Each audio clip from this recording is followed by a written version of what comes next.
Bom, senhoras e senhores, boa noite a todos.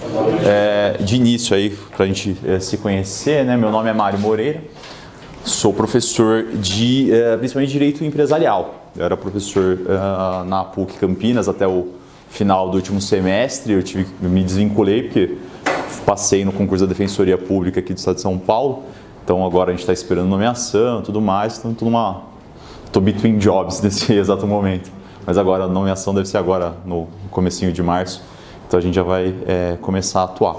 Então eu vim aqui com vocês para a gente analisar um pouquinho hoje aí no primeiro grupo de aulas que a gente vai ter, a matéria de direito do consumidor.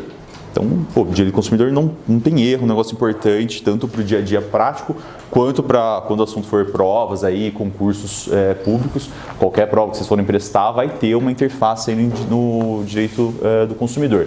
Seja dentro da matéria de direito civil, ou seja dentro da matéria de direitos difusos, né? Aqui especificamente, pensando, concurso da Defensoria Pública do Estado de São Paulo, ela está lá prevista na matéria de direitos difusos, só que acaba tendo uma incidência sempre no direito civil. Então, se for, às vezes, pegar mesmo as provas acabam indicando, às vezes, na primeira fase, eles ainda conseguem dividir bem. Geralmente, o conteúdo de direito do consumidor está lá na parte de direitos difusos, nas 8 questões. Mas, para a segunda fase, aí já vira uma mistura. Porque na hora de fazer a peça, a prática caiu uma relação de contrato, caiu uma relação a direito à saúde, direito à educação, tem uma instituição privada no meio, vai incidir a análise do CDC ali toda junto. Então é direito privado no sentido lato. A gente tem até uma certa dificuldade, às vezes, em dividir essas matérias. A gente tem uma teoria geral aí de contratos, de relações, que acabam prevendo para cada tipo de relação uma situação jurídica própria. Eu gosto sempre de começar, quando a gente vai analisar contratos, trazer uma perspectiva para a gente ter assim, uma ideia geral. A gente já vai adentrar qual que é o conceito de consumidor, conceito de fornecedor, cada uma dessas hipóteses. Mas tem uma teoria trazida aí pela professora Judite Martins Costa, que ela tenta explicar um pouquinho o que seria o direito privado à luz de 3 relações diferentes. Então vamos supor, a gente tem uma relação geral aqui e a gente vai ter 3 tipos de relação.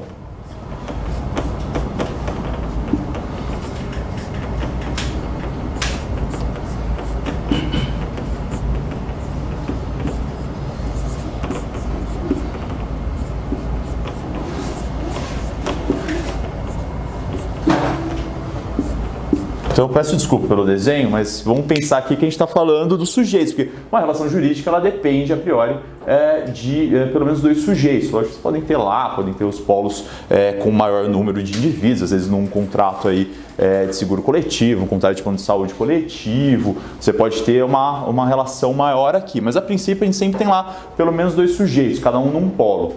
E a depender da natureza de cada um desses sujeitos, a gente vai ter uma incidência diferente de direito privado. Então, o primeiro deles aqui são os 2 civis.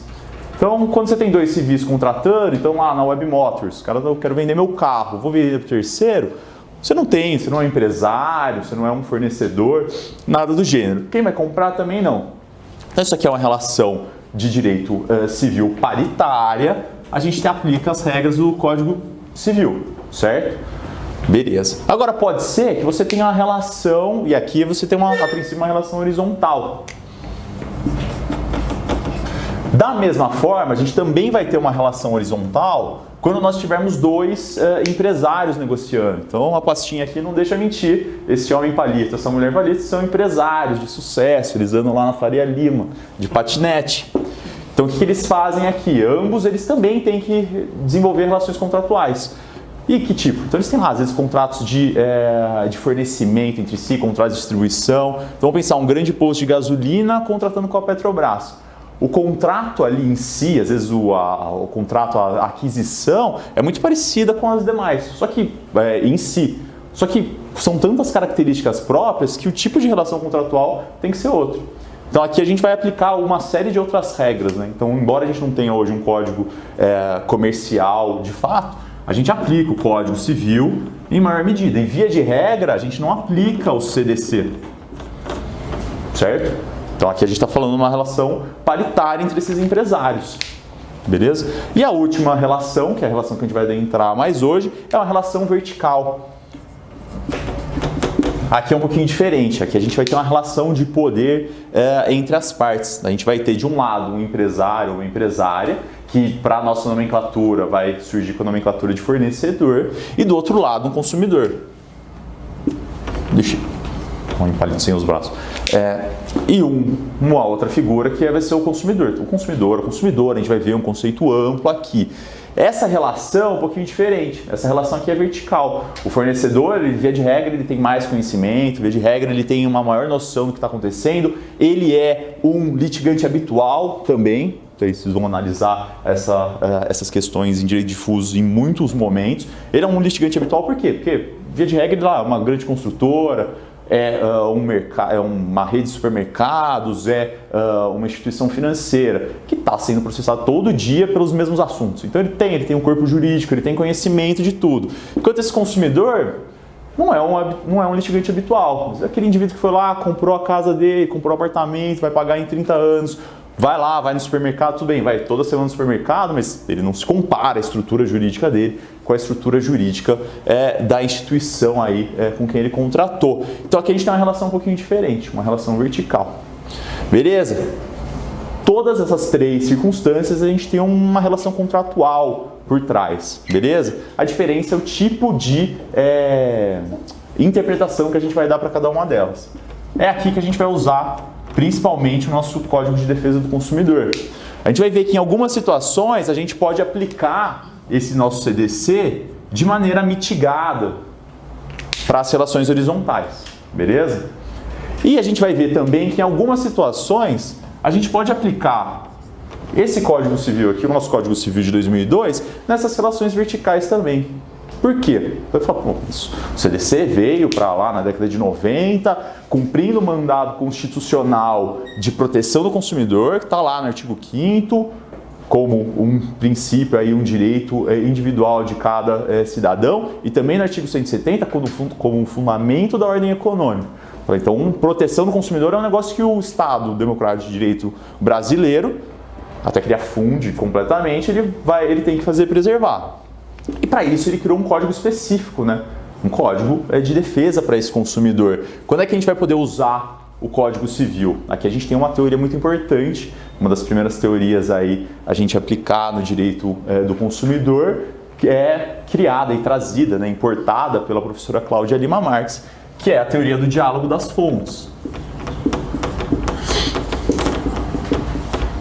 O que vai dizer o diálogo das fontes? Nessa relação aqui, não vai incidir só o CDC. A gente vai ter regras sobre contrato no Código Civil, a gente vai ter regras sobre contratos específicos, sobre a teoria geral, a gente vai ter regras sobre direitos aí de personalidade também dentro do Código Civil, que podem vir a ser aplicadas numa relação de consumo. Só que para além disso, a gente tem outras leis também. A gente tem lei de plano de saúde, a gente tem lei em relação à prestação de serviços públicos, a gente vai ver que serviços públicos também a gente pode ter incidência do CDC, e essas leis elas conflitam no dia a dia. A gente fica sempre pensando nos conflitos lá temporais e como é que a gente vai resolver um conflito de normas. O CDC, a relação de consumo, ela tem uma forma de resolução desse conflito de leis de uma maneira um pouco mais clara. O que vai dizer o diálogo das fontes? Ele vai falar, numa análise fática, você pode ter, de repente, uma previsão do Código Civil que vai ser mais favorável ao consumidor. Ou você pode ter uma previsão, às vezes até, sei lá, de um tratado internacional, alguma coisa do gênero.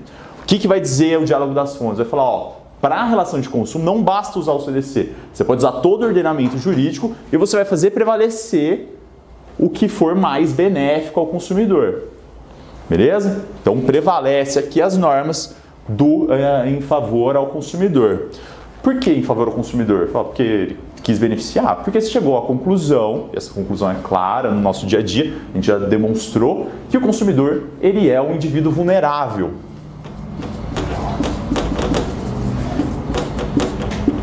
Certo? Vulnerável. E por que vulnerável? Porque, via de regra, ele não tem o poder econômico, o poder técnico, aqui o conhecimento técnico, conhecimento informacional, conhecimento jurídico. Ele não tem todo o aparato que o fornecedor vai ter. Lógico que a gente vai do exemplo mais forte aqui, vamos supor o Banco Itaú, uma instituição financeira que tem lucro aí trimestral na casa dos bilhões, até empresários de pequena monta, mas todos eles, em alguma medida, eles têm um grau maior de conhecimento naquela relação do que o consumidor, beleza? E por que eu digo isso? Porque essa vulnerabilidade aqui, ela é uma presunção absoluta, ela é uma presunção material do sistema. O sistema do direito do consumidor foi pensado com essa vulnerabilidade, beleza? Que já não existe necessariamente na relação empresarial e nem na relação paritária. Na relação paritária, o que vai acontecer aqui? Cada relação de contrato, ela vai estabelecendo, falou, quem que é mais vulnerável aqui? O Código Civil ele diz lá, por exemplo, contrato de transporte, vai falar, ó, o transportador tem tais e tais deveres, um contrato de compra e venda, quem é obrigado a fazer o quê? Ele vai criando vulnerabilidades específicas. Ora é o contratante, ora é o contratado. E assim por diante. Nas relações empresariais também, em alguns momentos existe essa vulnerabilidade. Pensar um contrato de representação comercial. O representante comercial, muitas vezes, ele tem uma condição, às vezes, pior até que o consumidor. Conhecimento técnico, econômico, assim por diante. Mas é o contrato paritário, a regra. Você pode mitigar essa interpretação, beleza? Então, a gente vai fazer essa aplicação aqui, diálogo das fontes, vulnerabilidade.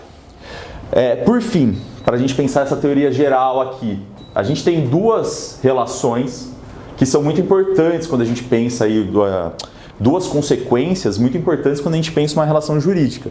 E são duas aplicações de direito privado que vocês já devem ter visto em algum outro momento, quais sejam a aplicação da boa-fé objetiva e a aplicação da função social do contrato. Certo? Isso aqui é bem interessante, porque, vejam, esses dois princípios, essas duas regras mestres do direito, e no direito privado, vocês já tiveram as aulas iniciais lá, a constitucionalização do direito, então você tinha lá o Código Civil de 16, que tinha a ideia da família, propriedade, e basicamente isso, né? O patrimônio ali era uma ideia muito restrita ao que cabia o direito privado. E com a evolução, com o Código de 2002, você surge lá uma série de princípios, de preceitos axiológicos do Miguel Reale, e você tem também aí a aplicação clara, tanto da boa-fé objetiva quanto da função social, tentando trazer uma nova perspectiva. Então, o contrato é um contrato que preserve a boa-fé, a propriedade, ela existe desde que ela mantenha a função social e assim por diante. Cada relação ela vai sendo empoderada por esses fatores. Só que a interpretação que a gente vai dar através da boa-fé, através da função social, ela vai depender muito desse tipo de contrato.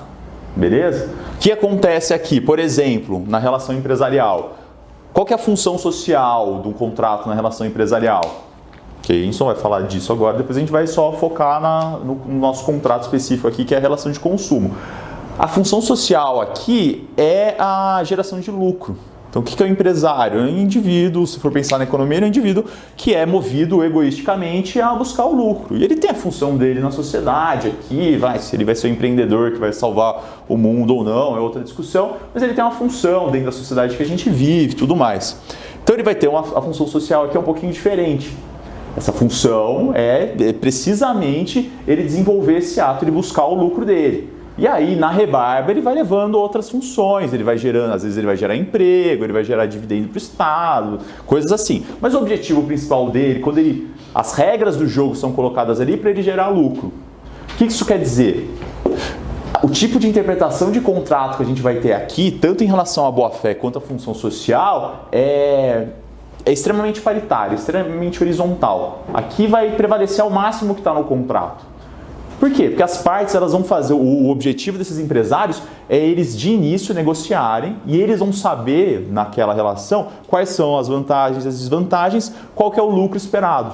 Então tudo que negociou entre eles têm paridade de armas. Então, a princípio, embora a gente já tenha visto que às vezes não vai ser assim, eles vão ter uma paridade de armas aqui, ambos são empresários, ambos estão tentando tirar o próprio lucro. Então, quando a gente pensa em colocar a função social, boa-fé na interpretação desse contrato, você vai aplicar isso de maneira muito mitigada. Então, prevalece o que está no contrato? Via de regra, prevalece.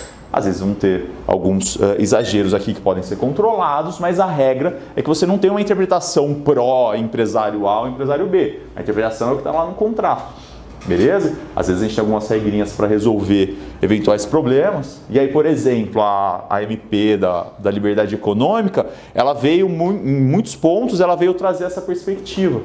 Isso aqui é uma perspectiva de interpretação de contrato que já existia no direito empresarial. A MP não criou nada novo. Então, você pega o livro da professora Paula Forgione sobre contratos empresariais e vai trazer exatamente isso. Vai falar, ó, são dois players econômicos que em igualdade aí, eles disputam qual que vai ser o lucro de cada um e o que eles pactuam no contrato tem que ser preservado.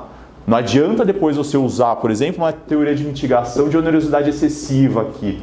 Fala, não, faz parte. Você devia saber que a água podia ir para o brejo em algum momento. Com uma certa capacitação. Não é isso que vai acontecer no nosso terreno aqui no direito do consumidor. No direito do consumidor, a aplicação da função social e da boa-fé objetiva é muito importante. Por quê? Porque aqui, esse consumidor ele está buscando a função social, a função social desse contrato é fazer fruir para esse consumidor direitos fundamentais, direitos sociais e direitos de personalidade. Vejam, todos os direitos que a gente tem previstos lá na Constituição, eles devem ser garantidos pelo Estado também, mas eles não são garantidos 100% pelo Estado. Se for pensar hoje em dia, a maior parte desses direitos, ao contrário, eles vão ser garantidos por relações de consumo, por relações com entes privados. A relação de ensino, de saúde, lazer, alimentação. Pega o rol do artigo 6º, todos os direitos ao transporte, direito ao lazer, cada um desses direitos, eles vão ser garantidos muitas vezes através de contratos privados. Então, aqui a gente não está falando de empresário que está buscando lucro, nem nada, não dá para ser paritário. E a gente também não está falando de dois indivíduos que estão lá numa relação ocasional de uma compra e venda, uma relação de depósito, de doação específica, na qual também você pode pensar a paridade, e aí a boa-fé joga para os dois lados. Aqui não, aqui a boa-fé é para garantir, e a função social é para garantir esses direitos fundamentais. Beleza? Então isso aqui é muito caro para a gente, tanto na defensoria, quanto no direito do consumidor, quanto em toda essa teoria geral, aí, seja nos direitos humanos, direitos fundamentais. Beleza? Não por outro lado, vocês já devem ter visto também a análise da aplicação horizontal dos direitos fundamentais, você poder aplicar em outras relações. É isso aqui, você está aplicando nas relações de consumo, depois está aplicando não só em relação ao Estado, mas em relação a particulares também, as regrinhas da Constituição. Beleza? Então, só manter aqui. Fundamentais, sociais, de personalidade. Então vejam, o que a gente precisa então chegar de conclusão nesse primeiro momento. Você tem que ter, na sua cabeça, tem que ter 3 chavinhas. Se for ser um advogado, vamos supor que você é um advogado, vocês ainda estão lá estudando, daqui a pouco vocês são defensores também, aí vocês vão ter um público mais específico. Mas enquanto advogado, pode chegar para você um caso de qualquer vertente dessa. Pode ser uma relação entre empresários, uma relação de consumo, uma relação paritária. Você tem que ter uma chavinha na cabeça, e aqui é tem que ter uma tripla personalidade nesse caso, para saber que cada caso você tem que agir de um jeito. Quando você for falar do empresário, não adianta vir com esse conceito de boa-fé e função social que a gente está usando aqui, porque ele não vai bater. E o contrário, a recíproca é verdadeira também. Você está falando de relação de consumo, não adianta vir com, não, mas o papel do empresário, esse discurso não vai colar porque não é essa a função social desse contrato. Beleza? Isso aqui já vai ajudar bastante a gente a ter uma premissa. O que eu quero trazer para vocês aqui? É a premissa com a qual a gente vai analisar as regras do CDC. Para que você, assim, as regras são muitas, então às vezes a gente tem que garantir, a gente tem que ter uma ideia geral para na hora do aperto, de repente, eu não sei exatamente essa informação, mas pela lógica do sistema, você consegue chegar mais perto de uma resposta. Beleza? Porque não vai dar para decorar todas as... Até dá, mas vai dar um belo trabalho. Todas as práticas abusivas, todas as cláusulas contratuais que sejam abusivas, todos os vícios que podem aparecer, não podem aparecer, todas as punições administrativas, penais e assim por diante. Muito difícil você conseguir ter isso tudo na cabeça fechadinho. Então, se você tem uma ideia de como funciona esse sistema, você já vai conseguir identificar no dia a dia. Beleza? Então, aqui a gente criou essa figura do nosso consumidor como vulnerável. O que é importante aqui? Eu já vou fazer, eu estou dando direcionamento, eu já vou segurar um pouquinho vocês. Ele é vulnerável? Sim. Presunção absoluta? Presunção absoluta. Isso quer dizer que interpretação mais favorável ao consumidor é o que vai prevalecer, né?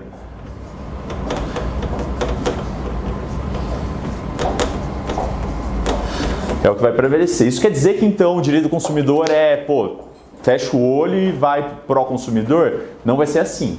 Então aqui, para mitigar um pouquinho esse princípio aí da interpretação mais favorável ao consumidor, a gente tem uma ideia de um princípio da confiança.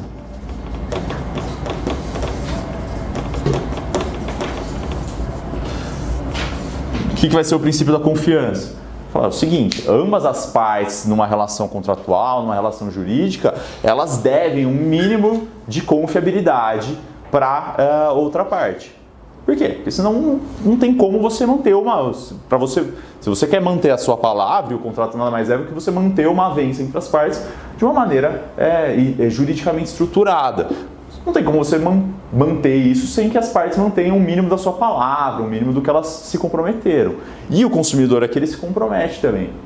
Então não dá pra gente interpretar tudo o tempo inteiro. Então às vezes pode aparecer para vocês os casos de publicidade enganosa, por exemplo, eles vão trazer muito essa situação. Vamos lá, surge, você está andando na internet, de repente surge aquele anúncio com uma, sei lá, da Fast Shop indicando lá uma TV de 52 polegadas por R$200. Aí você olha, pô, R$200, até eu que sou mais besta, mas já vai lá, tenta comprar, fala não consegue comprar. Fala, ih, os caras estão de sacanagem comigo. Aí tira print, não sei o que, no dia seguinte fala, eu quero comprar a TV por R$200. Aí, o que vai acontecer? O fornecedor aqui ele vai explicar, ele fala, não, o que acontece assim, que acabou disparando esse anúncio, mas claramente não eram R$200, era uma televisão que estava em promoção, ela ia sair por R$2.000, mas que acabou saindo errado. Aí a gente logo, não durou, sei lá, durou meia hora, você acabou tendo o azar de ter visto a publicidade ali naquele momento, mas não era o objetivo. Ele fala, não, calma aí, mas se a vinculação contratual aqui da oferta, então eu estudei direito do consumidor, eu sei que a oferta ela vincula. E quando você me diz que eu posso comprar a TV por R$200, eu vou comprar a TV por R$200 porque eu sou consumidor nesse caso. Então, veja, isso aqui é o caso do exagero. Então, para a gente evitar também até um pouco de descrédito do nosso direito do consumidor, esses casos aqui eles vão esbarrar no princípio da confiança. Então, o que for muito exagerado não vai valer, certo? Então, esses erros aqui eles podem acontecer e aí não vai ser tudo que é publicidade enganosa, tudo que é uma conduta abusiva. Às vezes pode ter sido um erro. Desde que haja transparência, desde que esse erro ele seja identificado, ele seja consertado o mais rápido possível. Também não vai ficar 3 meses com aquele anúncio e falar, não, mas é só um erro. Porque aí não, aí o fornecedor está abusando. Mas a questão aqui é você conseguir utilizar. E o princípio da confiança, vocês sabem bem também, nada mais é do que um dever anexo aqui, um dos conceituários da boa-fé objetiva, certo? Lealdade, confiança entre as partes. Então isso aqui vai aparecer bastante. Isso aqui vai permitir também, por exemplo, a ideia do dolus bônus aqui na relação de consumo. Então, dentro da publicidade, a gente vai falar um pouquinho também. Você tem alguns elementos, existe uma faculdade de publicidade e propaganda, uma série de pesquisas que indicam como você fazer as pessoas comprarem mais, comprarem menos. Tem toda uma estrutura para isso. O empresário aqui, o fornecedor, ele pode se aproveitar disso dentro de uma margem ética. Então, o direito, como ele abarca isso? Com a ideia do dolus bônus e dolus malus, né? O dolus malus é o exagero, é você enganar de fato a parte, falar que a cadeira voa aqui, mas ela não funciona como uma cadeira que voa. Ela é mal uma cadeira que vai ficar parada. Mas o dolus bônus é você falar que é a melhor cadeira que você vai sentar, que ela ergonomicamente é a cadeira mais razoável aí para você se utilizar. Ela vai ser? Não dá para ter certeza. Você teria que fazer um teste comparativo entre todas as cadeiras, e às vezes vai ficar muito subjetivo aqui. Mas o dolus bônus permite. Você sabe que na hora que você for negociar com alguém, ele vai falar, pô, esse é o melhor produto, você vai ter satisfação garantida. É a mesma coisa que você vai no restaurante e pergunta pro garçom. Fala, garçom, qual que é o melhor prato aqui? Aí, óbvio, se ele é um garçom bem treinado, ele vai falar, todos os pratos são excelentes. Não necessariamente, às vezes vai ter alguma coisa que é ruim ali, que não é tão boa, que não é o melhor lanche de não sei o que da cidade ou do mundo. Mas está dentro desse espectro aqui do dolus bônus. Então isso é um cuidado para a gente tomar também aí nessa nossa dimensão. Até porque isso pode aparecer, e aí para fins de cursinho, isso pode aparecer na questão, às vezes um caso muito extravagante, no qual não vai haver um direito da parte aqui, beleza?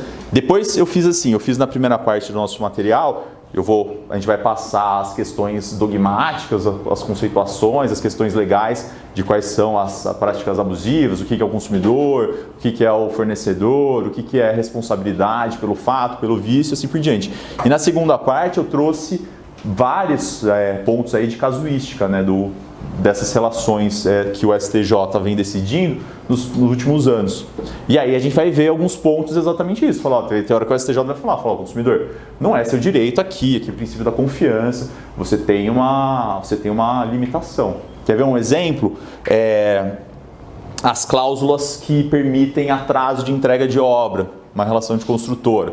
Então a construtora tem lá, ela fala, mas eu tenho uma cláusula aqui de margem que eu vou entregar a obra em novembro de 2021. Mas aí eu coloco uma cláusula mais no contrato dizendo que eu posso ter um atraso de 90 a 180 dias. E aí o consumidor vai falar, não, eu sou o consumidor, e aí eu, pelas regras das cláusulas abusivas, eu sei que as cláusulas que diminuem meus direitos são cláusulas que vão ser tidas como plenamente nulas. E ele poder me entregar 180 dias depois diminui meu direito. Mas ele vai falar, então isso é uma cláusula abusiva? Qual foi a decisão do STJ? Bem em suma aqui, né? Resumindo uma lide de anos e anos em 2 minutos. Qual que foi a solução do STJ? Ele vai falar, é o seguinte, de fato, você não pode abusar, você não pode ter uma cláusula que diga que a construtora pode entregar quando quiser, ou que ela pode entregar dali 2 anos depois do prazo que ela deu. Mas uma cláusula entre 90 e 180 dias é razoável, pensando que a construtora sofre com problemas, às vezes intempéries de tempo, às vezes alguma greve, alguma circunstância específica que vai fazer com que demore ali a entrega do serviço. Então fala, consumidor, pelo princípio da confiança, aqui não é caso de responsabilidade civil, aqui não é caso de indenização.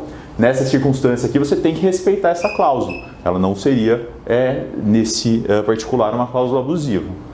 Beleza? Depois a gente vai dando uma olhada em mais alguns pontos. Certo, então isso aqui é a primeira ideia. A gente tem conseguir ligar essa chavinha aí do direito do consumidor.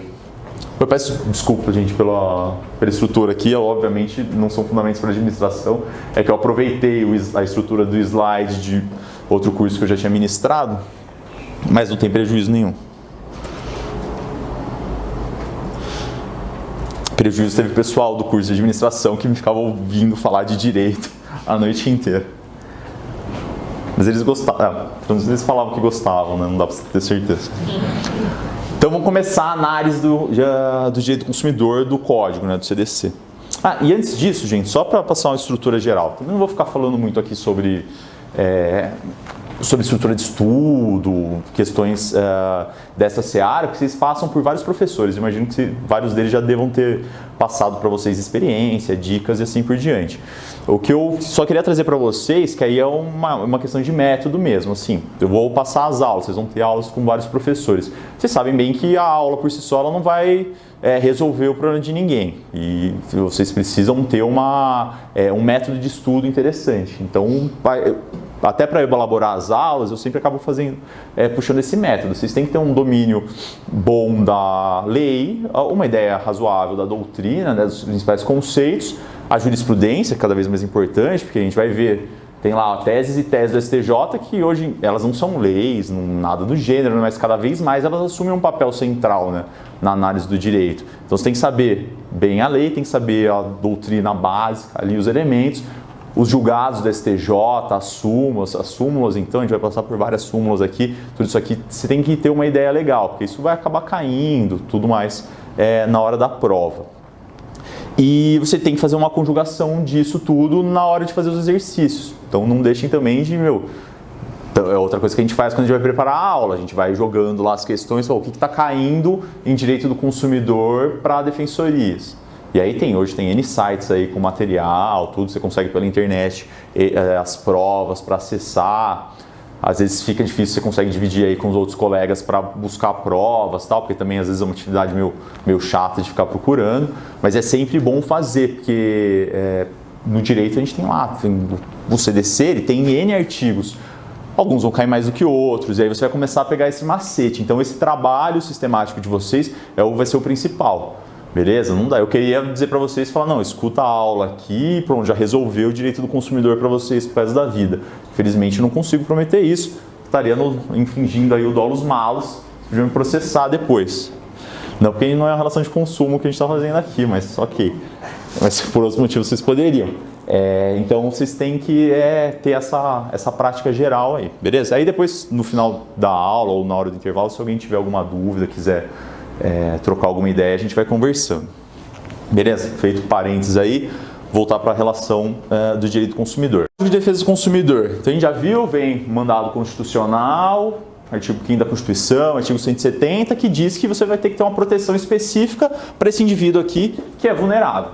Beleza? Numa sociedade de massas, numa sociedade de consumo, e a gente se utiliza de toda a teoria aí da sociologia, a análise antropológica e tudo mais.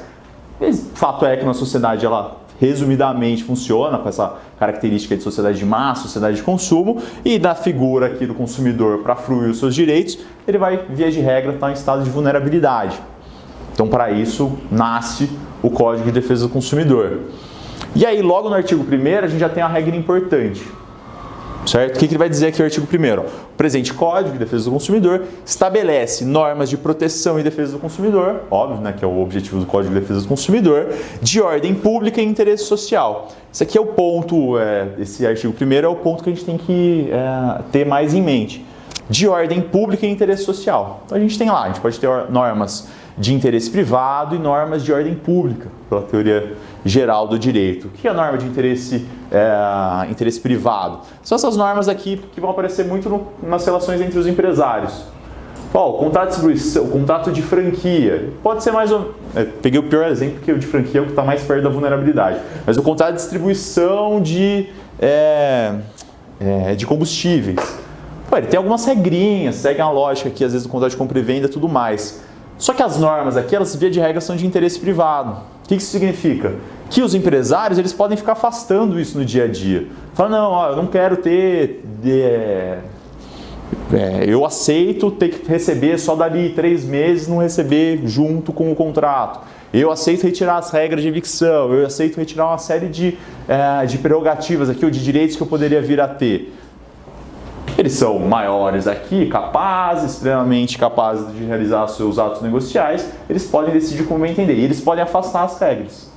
Não é o que acontece no Código de Defesa do Consumidor. Aqui a norma é de ordem pública. E quando ela é de ordem pública, vocês sabem, a consequência jurídica, ela não poder ser afastada pelas partes no caso concreto. Isso aqui vai dar... O Código de Defesa do Consumidor ele podia ser essa regra aqui básica já, quase, né? Não precisa ter... Depois ele vai elencar todas as cláusulas abusivas, as condutas abusivas. Só que isso não seria necessário, a princípio nem seria necessário, porque quando você dá os direitos do consumidor e diz que é ordem pública, você já não pode afastar de qualquer jeito. Então tudo que está ali, todas aquelas cláusulas, elas não podem aparecer na justificativa das partes falarem, não, mas a gente afasta a aplicação do CDC. Seria muito simples isso, né? Então não é possível, por quê? Porque aqui é um grupo vulnerável, senão é lógico que todo grande empresário iria começar a desenvolver contratos de consumo sem aplicação do CDC. Então ele não pode fazer isso. E qual que é a consequência também? Ainda que exista uma cláusula dessa, afastando a aplicação do CDC ou criando regras que vão em sentido contrário ao CDC, elas vão ser nulas de pleno direito.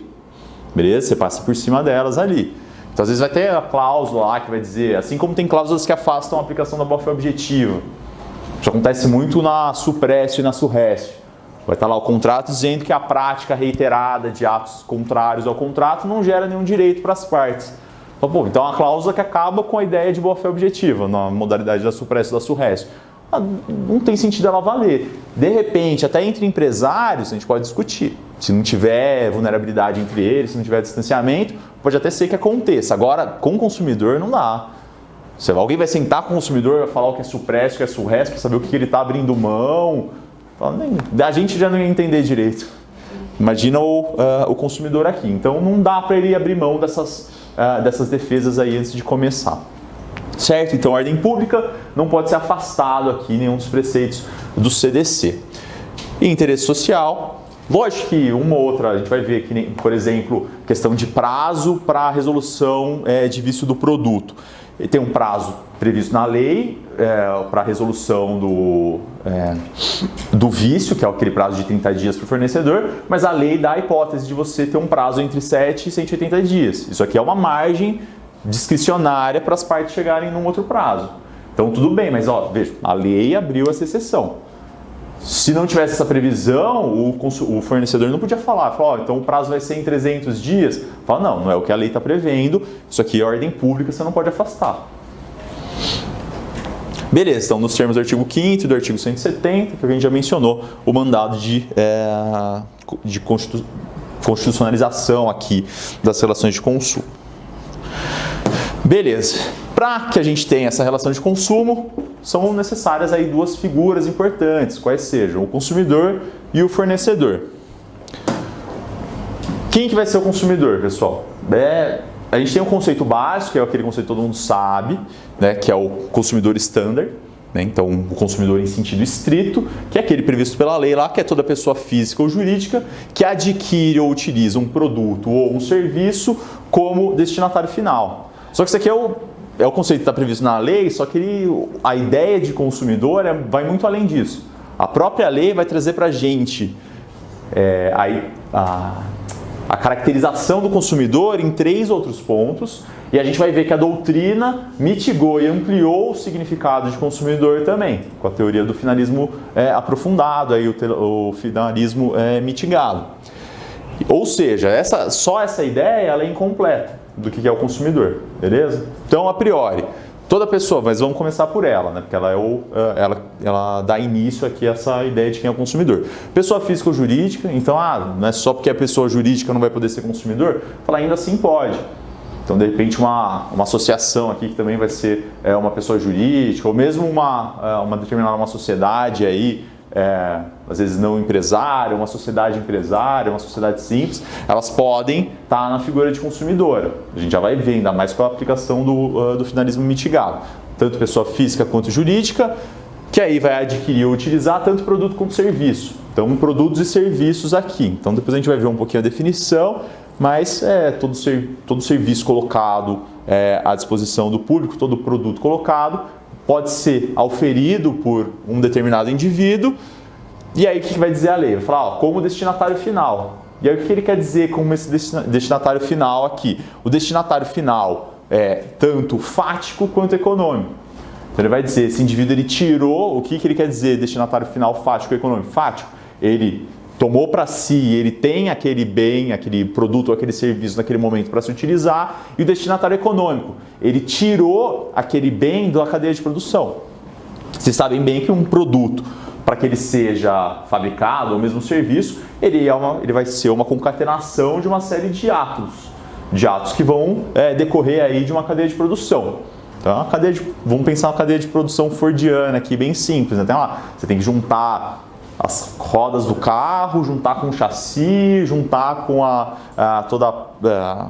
as demais peças aí, eu não sei usar o exemplo de carro, né? Você tem que usar o motor, colocar os vidros, os bancos, para que daí você tenha o carro.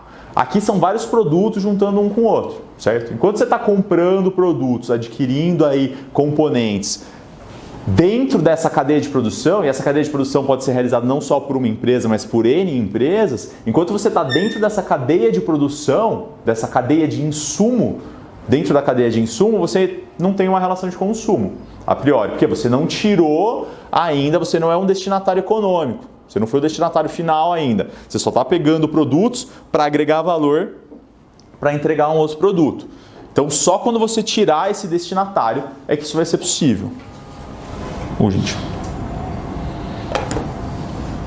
Beleza? Então é necessária aí essa observância dessa dupla retirada. Então você levou a cadeira para casa, você não levou a cadeira para sua empresa, nada do gênero. Então veja, é um conceito um pouco restrito. A gente já vai ver como é que a doutrina mitigou. Só que para além desse conceito aqui de consumidor standard, a gente vai ter mais 3 previsões de figuras de consumidor dentro do próprio Código de Defesa do Consumidor.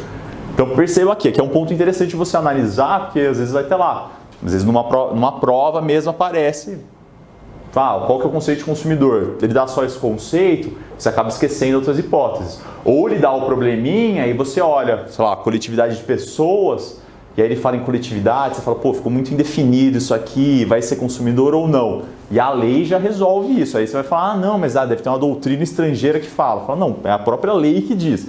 Porque às vezes acontece isso, você pega a prova para fazer ali, vai olhar o negócio e fala, nossa, isso aqui é um doutrinador minoritário. Aí você vai ver que é um artigo da lei, que você não lembrava.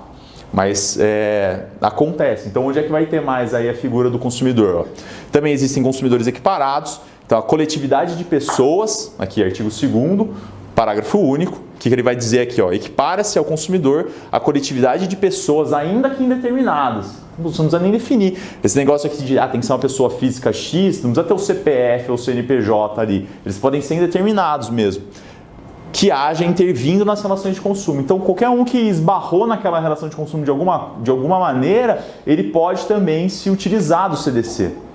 Beleza? Quem mais pode ser considerado também como consumidor? Aí são indivíduos que não adquiriram um produto ou serviço. Não é ele que adquiriu, seja, e aí vamos supor como destinatário final, em qualquer uma das teorias, seja na mitigada, seja na finalista, seja na minimalista, onde quer que seja. Quem mais pode ser? Consumidor bystander, artigo 17. Então todo aquele indivíduo que ele é vítima de um determinado evento danoso. A gente vai ver a responsabilidade pelo fato do produto. O que acontece lá, ou do serviço? Momento em que o produto ou o serviço ele gera um dano à segurança do indivíduo, então um dano extrínseco, né? Uma televisão que explode, um airbag que explode de maneira descontrolada e gera um dano para a pessoa. Esse dano ele pode ser direto para o próprio consumidor, então o indivíduo comprou o carro, mas esse dano pode ser para consumidores bystander. Então vamos supor lá o carona do dono do carro. Num primeiro momento, e com certeza se não existisse a regra, qual ia ser a primeira tese de defesa aqui? Ilegitimidade. O fornecedor ia falar, desculpa, mas você não é o consumidor, você não tira, você não é o destinatário final aqui. Embora o carro seja um bem de consumo, aqui não estou discutindo isso. A aplicação do CDC pro dono do carro, eu estou discutindo a aplicação para você, não foi você que comprou. O que você tem que vir me cobrar? Vai cobrar do seu amigo que te deu a carona. Não funciona assim. Aqui ele vai ser consumidor sim. Aqui é uma questão técnica. Ele é considerado consumidor, ele sofreu um determinado prejuízo, um determinado dano pelo fato do produto e aí ele vai, consequentemente, poder processar o fornecedor aqui para essa reparação. Beleza? Bystander, então. E a gente ainda tem um quarto elemento que a lógica é a mesma. Vejam, a lógica desses três aqui é a mesma lógica. Eles não são os destinatários finais, eles não retiraram o produto, eles não adquiriram o produto, mas eles sofrem consequências em relação a esse produto, em relação a eventuais vícios e fatos aí com ele praticados. Quarto elemento aqui, o consumidor em práticas comerciais ou contratuais abusivas. De novo, o CDC vai ser claro, de maneira expressa aqui, artigo 29. Para fins desse capítulo aí, práticas contratuais abusivas, e do seguinte, equiparam-se aos consumidores todas as pessoas determináveis ou não expostas às práticas nele previstas. Então toda prática abusiva de mercado, então toda oferta abusiva que aparece, tudo mais, a publicidade enganosa, abusiva, não vale só para quem comprou o produto. Qualquer um que está exposto, você passou lá, viu o outdoor, você já é potencialmente um consumidor. O mercado já te vê como um potencial consumidor. Então você vai ter o direito aqui de se utilizar do CDC, beleza? Então, conceito de consumidor amplo aqui, consumidor standard, coletividade de pessoas, consumidor bystander, aquele que sofre também um determinado fato do produto, e aqui a diferença entre os dois é exatamente essa, né? O bystander, ele nada mais é do que a coletividade de pessoas aí específica para fato do produto, e o consumidor em práticas comerciais seria essa coletividade específica para cláusulas, no caso, práticas abusivas, porque a cláusula abusiva vai estar no contrato, né? Então você já vai ser um consumidor de fato. Beleza? Essa primeira parte aí da relação de consumo. Qual que é a segunda? É a gente entender o que é essa relação do destinatário final. E é aqui que a teoria que a gente vai aplicar, a teoria do finalismo mitigado, que vocês devem, às vezes, já se lembram aí das aulas de graduação, que ela vai ter tido prevalência. Qual que era o problema? Então, a gente viu o conceito legal, fala lá no destinatário final. O nosso problema é definir o que é um destinatário final. E aí a doutrina, óbvio, trouxe duas correntes para identificar quem que seria um destinatário final. A gente tem a teoria maximalista, ela vai dizer, ela vai ter uma aplicação maximalista, que ela vai ter uma aplicação ampliativa. Ele vai dizer, destinatário final é só o destinatário fático, é quem está com o produto ou serviço. Então, se eu estou com um vadimécum, não importa se eu comprei, se comprou um terceiro, se eu ganhei numa rifa, não importa o que aconteceu. O importa é que eu sou destinatário fático, eu detenho o produto ali para utilização. E não importa para que eu uso. Se eu uso para dar aula, se eu uso para estudar, se eu uso para segurar a porta, tanto faz para qual vai ser a utilidade que eu dou. Eu sou o destinatário fático, não importa o tipo de análise aqui. Sou o destinatário econômico? Pode ser ou pode não ser. Ele pode estar ainda dentro de uma relação de insumo. Beleza? Então é o maquinário que eu comprei para minha empresa, eu sou o destinatário final fático. Eu comprei aquele maquinário, ele está agora dentro da minha cadeia de produção. Tanto faz. Então, beleza? Não importa para que ele é usado. Isso aqui é a teoria maximalista. A teoria finalista, o que ela vai dizer? Ela vai ser o contrário, ela vai restringir. A teoria finalista vai falar o seguinte: para você ser considerado um consumidor, você tem que ser o destinatário final fático e o destinatário final econômico. Então, para além de você ter esse produto aí na sua posse, você tem também que retirar esse produto da cadeia de insumo. Então não pode, se você é um empresário, veja, qual que é a consequência lógica? Todo contrato entre empresários não vai ser uma relação de consumo. Você nunca vai conseguir chegar na relação de consumo aqui, porque você vai utilizar esse bem que você adquiriu na sua cadeia de insumo. Então você vai usar o maquinário, você vai usar os componentes, então tudo que a Volkswagen compra para construir um carro, tudo isso relação de insumo, não aplica o CDC. Então tudo que um grande hospital vai comprar para colocar nas suas salas, então o aparelho de ultrassom, os aparelhos ali para fazer os exames, as operações, relação de insumo, porque ele vai utilizar isso na sua cadeia de produção. Beleza? Implementar a atividade produtiva. Certo? Então aqui a teoria finalista, ela está oposta à teoria maximalista. O que sobrou para a gente? Sobrou um meio termo. Como toda teoria do direito, tem lá uma teoria ampla, uma restrita e uma teoria mista. Que é o que só. Por que a gente já não chega na teoria mista, então, desde o início, né? Facilitaria o nosso estudo. O que é a teoria mista aqui? É a teoria do finalismo mitigado. Que ele vai falar o seguinte: para ser consumidor, de fato, você tem que tirar o produto de maneira fática e de maneira econômica do mercado. Você tem que ser uma relação de consumo, não pode ser uma relação de insumo. Por quê? Porque para insumo tem a relação empresarial e ela tem sentido. As partes lá estão em paridade e tudo mais. Não precisa mais do que isso. Só que em alguns casos, essa posição muito restrita, muito travada, ela vai gerar algumas incongruências. Tudo bem você pensar numa teoria finalista, quando do outro lado você está pensando o Itaú, você está pensando o Pão de Açúcar, você está pensando a Volkswagen e assim por diante. Agora, fica difícil você pensar nessa teoria do finalismo mitigado quando do outro lado você coloca um Uber ou um taxista. Um taxista está desenvolvendo uma atividade econômica também, certo? Assim como o Uber, aí para atualizar o exemplo. Qual é a atividade? Ele ofere lucro, ele ofere renda utilizando um determinado veículo que ele adquiriu ou ele locou, e ele usa esse veículo aí no dia a dia para transportar as pessoas através de contrato de transporte, ele vai oferindo uma renda. Ele é um destinatário final fático? Porque ele está com um veículo. Ele é o destinatário final econômico? Não, porque ele está na cadeia de insumo do contrato de transporte dele. Pela teoria finalista, ele pode ser considerado consumidor? Não pode. Então o que ia acontecer? Ia chegar lá, vamos supor, o motorista aí, o Uber, por exemplo, para a gente pensar num caso aí que eles também usam bastante contrato de locação. Vai chegar na hora dele discutir um contrato de locação ou contrato de aquisição do carro dele e falar, eu quero aplicar o CDC. Eu sinto muito, mas não dá para você aplicar o CDC, porque você é um empresário.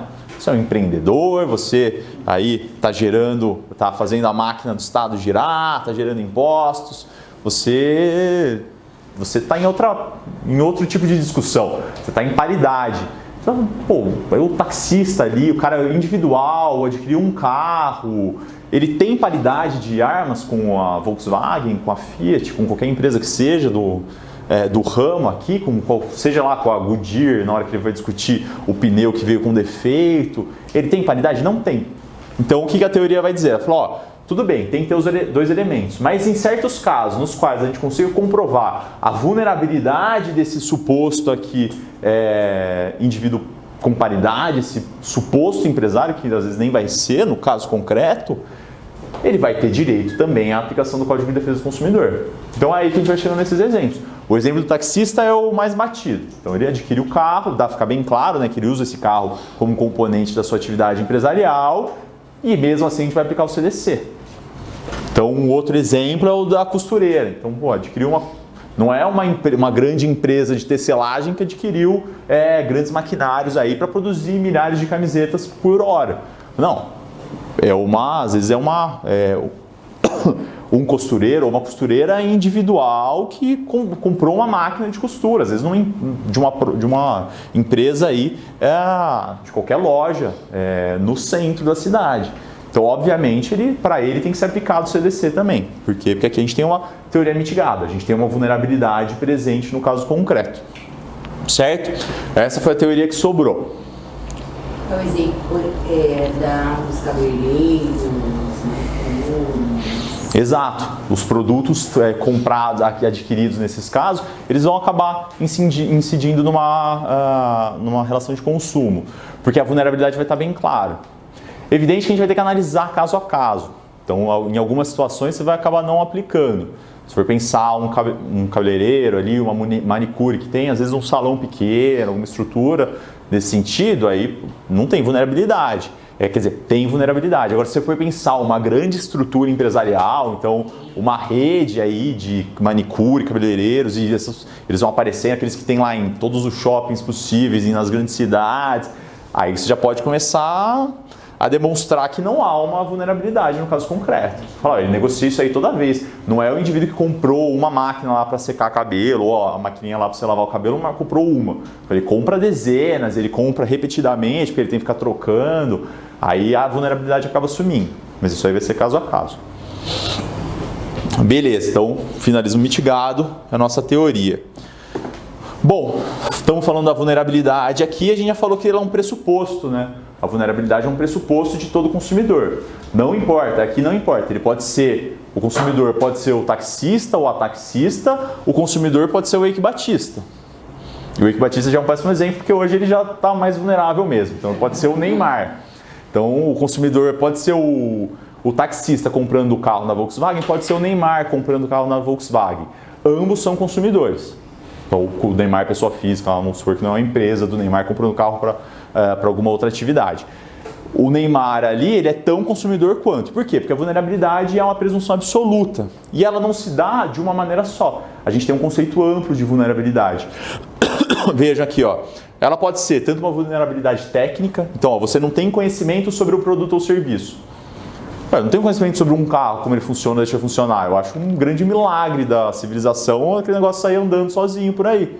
Quer dizer, com você dirigindo. Mas eu não sei dizer da onde que veio um problema, se o carburador que não sei o que, se a injeção eletrônica, qual que era o problema, eu não consigo identificar como consumidor. E aí, tanto eu quanto o Neymar. O Neymar pode ser muito mais rico, tem uma assessoria jurídica enorme, mas ele também, a princípio, ele não vai conseguir identificar. Então, para qualquer um, presunção absoluta. Pode ser uma vulnerabilidade jurídica. Então, em relação ao fornecedor, a gente não tem. Você pode ser advogado, tem lá a sua carteira da ordem e tudo mais. Mas você não tem o corpo técnico jurídico de uma empresa que habitualmente está acostumada a lidar com aqueles problemas. Beleza? Vulnerabilidade jurídica. Vulnerabilidade econômica.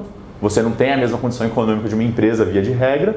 Esse caso aqui, às vezes o Neymar vai bater, porque às vezes ele vai adquirir um produto, ele vai comprar um pão na padaria. Então, vamos supor, ele compra um salgado numa lanchonete no centro, tá? Passeando pelo centro de São Paulo, tal, ele compra um salgado no meio numa lanchonete. Falar, pô, ele tinha vulnerabilidade econômica? Provavelmente não. Às vezes, com o que ele tinha lá de limite no cartão, ele comprava a lanchonete facilmente. Agora, ele tinha as outras? Tinha. Ele tinha vulnerabilidade jurídica, técnica, ele não sabia de onde, se a coxinha foi feita, como foi feita, ou deixou de ser feita. Se ele passa mal ali, ele tem um acidente, de repente um acidente de consumo nessas circunstâncias, ele vai ser considerado consumidor, porque não precisa ter todas, basta ter uma delas. Não é uma checklist aqui, beleza? Vulnerabilidade econômica e vulnerabilidade informacional. Também você não tem todas as informações sobre a relação de consumo e tudo mais. Então é preciso ter essa dimensão. Todo mundo vai ser consumidor aqui, beleza? De outra feita, gente, a gente tem um outro critério aqui, que é o critério da hipossuficiência. A hipossuficiência vai ser importante quando a gente falar da inversão do ônus da prova. A hipossuficiência não é absoluta. Ela vai ser analisada no caso concreto. Então o juiz vai analisar se há uma verossimilhança muito grande ali ou se há uma disparidade muito grande entre as partes para que ele inverta o ônus da prova pró-consumidor. Beleza? São duas conceituações diferentes. Vulnerabilidade absoluta e presumida, e hipossuficiência ela é relativa aí e a ser declarada no caso concreto. Certo? Então, isso, a hipossuficiência para a inversão do ônus da prova. Não quer dizer que a inversão sempre seja dada pelo juiz no caso concreto. A gente vai ver que em alguns casos a inversão do ônus da prova ela é op legis. Então, a própria lei já inverte. Então, às vezes, por exemplo, na demonstração de publicidade enganosa, quem vai ter que fazer a demonstração é a empresa, é o fornecedor, isso não vai precisar o juiz dizer. A própria lei já trata.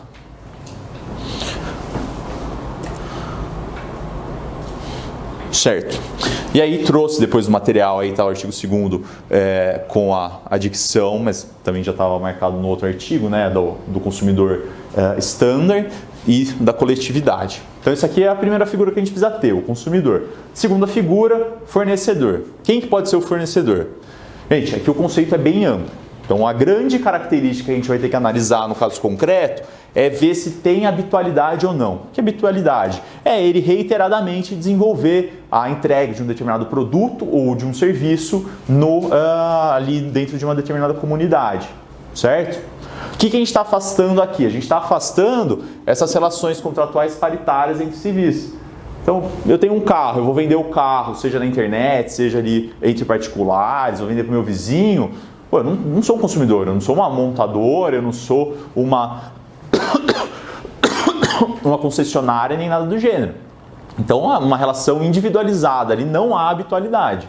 Então, não há habitualidade é necessária, inclusive, para você trazer o conceito de empresário, né? O empresário só vai surgir a partir dessa atuação de maneira habitual. Então, essa atuação escassa, relação paritária, que aplica só o Código Civil, e olha lá, lógico que boa-fé e função social, você vai ter alguns efeitos práticos aqui também próximos, mas não é relação de consumo. Diferentemente do dono da concessionária, que está sempre lá, todo mês ele vive disso. Ele tem lá, ele compra carros, vende carros de maneira habitual, certo? Não precisa ser a única atividade, o cara pode ter lá 2, 3 empresas diferentes, ele pode ser comerciante de outras áreas. Então o leque aqui é grande desde que haja habitualidade, beleza? Conceito amplo aqui, quem pode ser? Qualquer indivíduo que atue na cadeia de produção. Olha o nosso conceito no artigo 3º. Fornecedor é toda pessoa física ou jurídica. Então, de novo, pode ser um indivíduo, que pode ser um empresário individual, ou pode ser uma pessoa jurídica. Pode ser uma sociedade limitada, pode ser uma sociedade anônima, pode ser uma EIRELI, pode ser uma sociedade simples de crédito aí, que foi uma novidade também trazida aí no último ano. Pública ou privada, então pode ser uma instituição privada, pode ser uma entidade pública, e a gente vai ver lá, serviços públicos, eles estão sujeitos ao CDC, alguns deles sim, aqueles que podem ser individualizados, eles estão sujeitos ao CDC. Então, ainda que ele seja prestado por um ente público, também pode ser cobrado aqui à luz do CDC, beleza? Nacional ou estrangeira, aqui tanto faz, se a empresa é nacional, se a empresa é estrangeira, isso aqui é um ponto também pacífico. E tem um ponto interessante aqui, gente, até também para já adiantar algumas questões aí jurisprudenciais novas.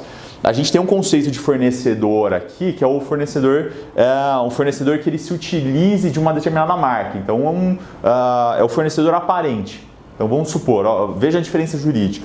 Vamos pensar a SEMP Toshiba do Brasil e a SEMP Toshiba mundial. São empresas que vão ser diferentes tecnicamente, então a gente está falando de CNPJs diferentes. E aí vamos supor, você compra através de uma importadora uma televisão da SEMP Toshiba, ou compra fora do país. e traz, ou sei lá, Panasonic, qualquer produto eletrônico, ou você traz de fora, ou você comprou de uma importadora. O produto deu defeito. Aí quem você vai procurar? Você vai procurar a empresa. Eu não vou voltar até eu comprei nos Estados Unidos, eu vou voltar nos Estados Unidos para tentar arrumar o produto. Não.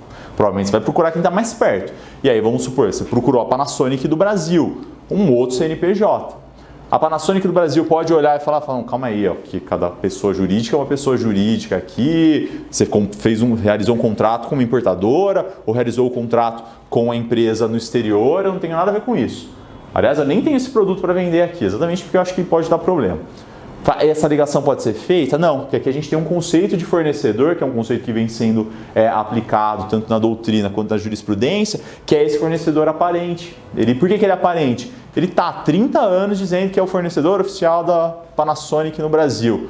Eu vou lá saber, eu sou o consumidor, eu sou vulnerável, eu tenho que saber quem que é quem, que empresa, qual que é a divisão estatutária dessa empresa ao redor do mundo, como uma responde ao outro. Não, eles divulgam a mesma marca, eles se beneficiam da mesma marca, isso gera um lucro para ele aí a todo esse tempo. Então ele vai ter um ônus, de ter que arcar com esse vício do produto, por exemplo. Ele vai ter que ir lá trocar o produto ou resolver o problema que ocorreu, beleza? Mais para frente no material eu juntei o julgado aqui, ele é bem interessante nesse sentido, né? Para você fazer essa aplicação desse conceito de fornecedor amplo. Beleza? Então que atue na cadeia de produção aqui, então, ó, tanto nacional quanto estrangeira, bem como entes despersonalizados. Então, uma sociedade regular, azar, uma sociedade regular, prestou, é um dos fornecedores, dá para aplicar o CDC. Se depois essa sociedade vai ter patrimônio para arcar com o problema, é outra coisa, tal. Então vamos supor, uma relação ali numa compra, vamos supor, no centro da cidade, uma aquisição feita com um camelô. O camelô não vai ter via de regra, não vai ter o CNPJ dele nem nada, não vai ser uma sociedade. É um ente despersonalizado. Ele responde? Ele vai responder aqui, não importa, porque continua sendo uma relação de consumo.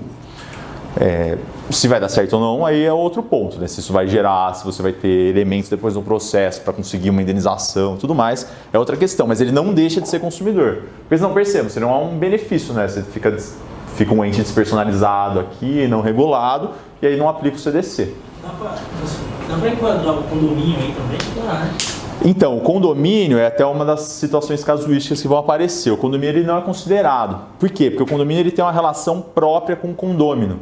Então ele funciona ali, embora ele seja um ente despersonalizado, tanto é que existe até uma discussão doutrinária até que ponto que o condomínio deveria ser um ente despersonalizado, porque hoje em dia ele tem uma atuação muito grande. Ele firma contratos, ele tem lá uma série, ele faz toda uma tutela de direitos dos condôminos e tudo mais, mas ele é considerado como um ente formado pelos condôminos.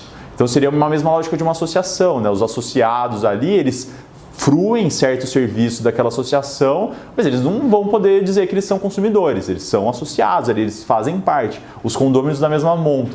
Então o que é decidido atualmente é que o condômino não pode alegar uma relação de consumo para o condomínio. Mas o terceiro pode. Então, agora, em relação ao condomínio, em relação a terceiros, ele vai poder alegar. Então o condomínio firmou um contrato com um prestador de serviço, com a empresa de portaria eletrônica.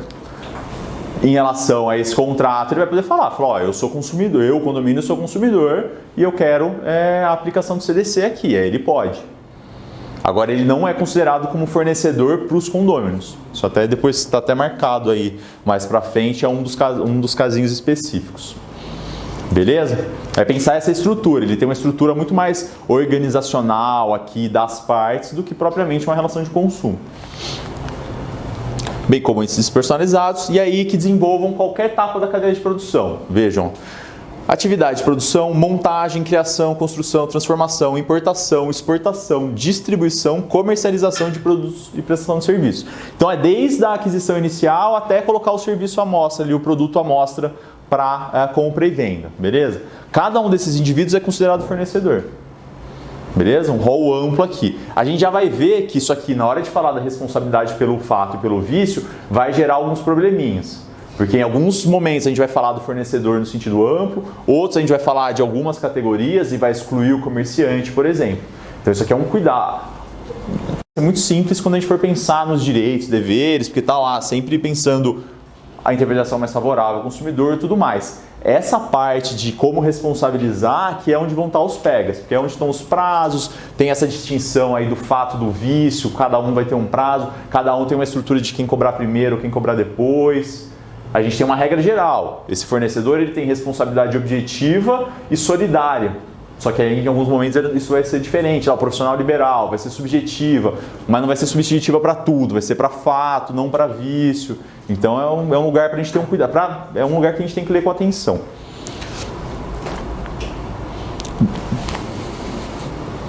Beleza, em relação ao produto ou serviço, aí aqui a gente tem conceitos amplos também, né? Produto, todo bem móvel ou imóvel, material ou imaterial. Hoje é importante a gente ter essa perspectiva, porque software, aplicativo de celular, tudo isso são produtos que estão sendo adquiridos, né? E eles não são exatamente aí materiais, eles não são corpóreos, mas eles podem, então, existe sim uma relação de consumo.